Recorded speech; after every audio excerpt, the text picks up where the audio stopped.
En esta sesión vamos a abordar un tema que puede ser elemental para muchas personas que ya llevan un tiempo estudiando estadística, pero que también hay estudiantes que no se detienen a analizar con la suficiente profundidad de qué se trata, y son las variables y las escalas de medición de las variables, o la naturaleza también de los datos.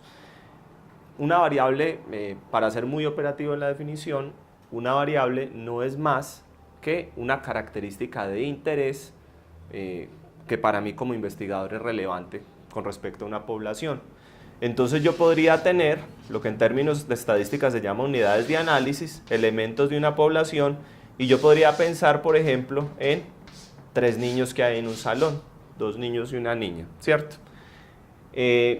Si por ejemplo mi variable de interés es el color del pelo, yo podría decir que este niño tiene el pelo negro como yo, este otro tiene el pelo rubio y esta niña tiene el pelo rojo. O sea, la variable es una característica que puede ser diferente entre cada una de las unidades de análisis de una población. Bueno, y esas variables, de acuerdo con su naturaleza, tienen varias escalas de medición. Dichas escalas son, en primer lugar tenemos una escala que es la escala nominal, ¿sí? Esa escala nominal me sirve a mí simplemente para nombrar, para diferenciar entre los elementos de una población. Un claro ejemplo de escala nominal podría ser que este niño se llama Pepe y esta niña se llama Margarita. Son los nombres que me permiten clasificarlos. O el número de sus tarjetas de identidad, o su número telefónico, ¿sí? O su estatura. Fíjense que en el caso de la escala nominal puede haber o no números. Sin embargo, estos números o estas palabras, en caso de que sea una variable no numérica, lo único que me permiten es clasificar, ¿sí? Tenemos una segunda escala que me da más posibilidades que la nominal, y es la escala ordinal. La escala ordinal no solo me permite diferenciar entre las unidades de análisis de una población, sino que además me permite organizarlos de acuerdo a mi interés. Yo podría, por ejemplo, tomar la estatura de estos estudiantes y ponerlos en orden descendente. Del más alto, supongamos que Margarita es la más alta, al más bajo, que supongamos que es Pepe, ¿sí? Entonces, esta escala ordinal no solo me permite clasificar, sino que también me permite ordenar. Un claro ejemplo son los Juegos Olímpicos. Cuando un atleta se gana la medalla de oro, se supone que tuvo mejor desempeño que aquellos que se ganaron la medalla de plata y la medalla de bronce. Yo los estoy clasificando y además los estoy ordenando. Y hay otras dos escalas de medición que se conocen como escala de intervalo y la escala de razón, ¿sí?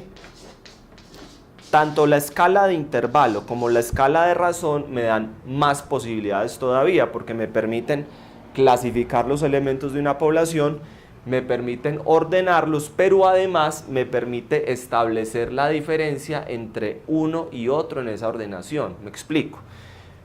Cuando en un reinado, digamos que en el colegio se hizo un reinado, ¿sí? Y se eligió como la reina del colegio a Margarita, ¿sí? Es muy difícil determinar qué tanto más bonita o qué tanto mejor contestó las preguntas Margarita que otra estudiante del colegio. Me queda muy difícil establecer cuál es la diferencia entre uno y otro de esos elementos ordenados. Esta escala de intervalo y de razón sí me permite hacerlo. Por ejemplo, si yo tomo los pesos de estos niños y digo que uno pesa 60 kilogramos y el otro pesa 55 y el otro pesa 40, yo puedo establecer quién va después de quién en orden descendente y cuánta diferencia en kilogramos hay entre el niño más pesado del salón y el segundo niño más pesado, y así hasta llegar al más liviano. ¿Cuál es la diferencia fundamental entre la escala de intervalo y la de razón? Que en el intervalo aparece algo así como un cero arbitrario, ¿sí? El intervalo es cuando mi medición se hace bajo el criterio de una escala fija, por ejemplo la temperatura. Cuando yo hablo de 0 grados centígrados no estoy hablando de ausencia de temperatura, sino que estoy hablando de una temperatura determinada. Ahí el 0 es una convención. En cambio, en la escala de razón Algo que pesa 0 kilogramos es algo que no pesa ningún kilogramo. Listo. Y por último, de acuerdo a la naturaleza de los datos, yo puedo tener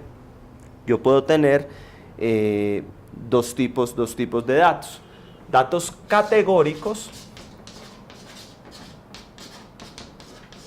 y datos, ponlo por acá, y datos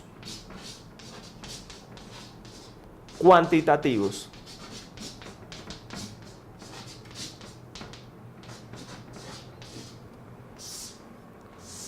Los datos categóricos son básicamente aquellos cuya naturaleza es o nominal u ordinal, ¿sí?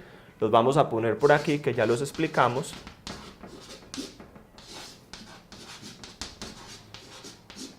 Y los datos cuantitativos son aquellos datos cuya escala de medición es o de intervalo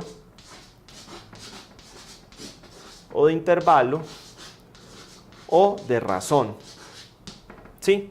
Y una última cosa que habría que definir de los datos cuantitativos es la naturaleza del número. De acuerdo con el número, estos datos, esos números que se utilizan para la medición y análisis de variables pueden ser continuos o pueden ser datos discretos. Cuando son datos continuos quiere decir que sí tienen decimales, y cuando son datos discretos quiere decir que no, que se trata de números sin decimales. ¿Cuándo sería aconsejable utilizar datos, por ejemplo, números de naturaleza discreta? Calculando, por ejemplo, el número de hijos que una mujer tiene.